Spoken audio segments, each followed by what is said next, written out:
عقیده از کلمه عقد گرفته شده است. از همین کلمه عقد نکاح، عقد اجاره، عقد خرید و فروش، عقد بستن، بستن شرطنامه در آنجا، یعنی در عقد نکاح یا در عقد اجاره یا در عقد خرید و فروش. عقدون بستن، در لغت عرب عقده یعقدو بستن، و برای آن عقیده نامیده شد که این چیزها در قلب بنده بسته شدگی است. یا آدم مسلمانی که به الله و به روز قیامت ایمان دارد نمی شود که یک دو ساعت وی نصیحت کنید و از همین اعتقادش برگردد، وی بسته شدگی هست. یا آدمی که کافر است و در قلبش همین چیز بستگی هست، یعنی که چیزی مستحکم است در قلبش. عقیده سبب میشد که انسان بعد دیگر عملها رو اجرا کند. وقتی که به الله تعالی و روز قیامت ایمان داشته باشید، بعد دیگر عملهای صالح میکنید.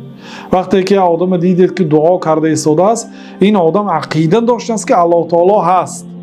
این آدم عقیده دارد که الله تعالی شنوا هست.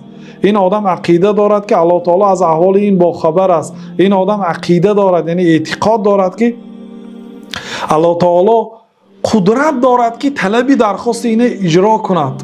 این آدم عقیده دارد که الله تعالی مالک است، ملک دارد، چیزی پرسیده این رو میتواند دهد و کریم است. این نسبت الله تعالی عقیده خوب داشته است. وقتی که دعا الله تعالی را کریم حساب میکرده است، یعنی شخص ذات سخاوتمند حساب میکرده است، یعنی از همین عقیده همین عملها سرچشمه میگیرد. وقتی که صدقه هم کرد، او با چی مقصد صدقه میکند؟